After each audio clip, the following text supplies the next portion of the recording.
Ağası yaxşı insandır, düzü sevən adamdır. Sözü bir yolu təmiz, qəlbi dolu salamdır. Dostluğa dəyər verən, mərdi mərdənə duran, dar gündə də yanındadır, tək qoymayan insandır.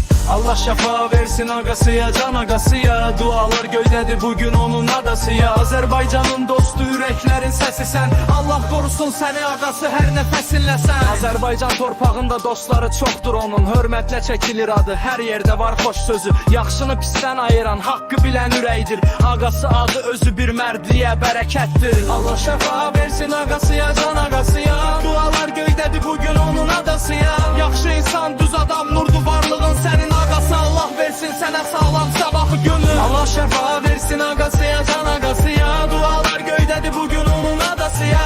Azərbaycanın dostu, ürəklərin səsi sən. Allah qorusun səni ağası, hər nəfəsinlə sən. Allah şəfa versin ağasıya, can ağasıya. Dualar göydədir bugün onun adasıya.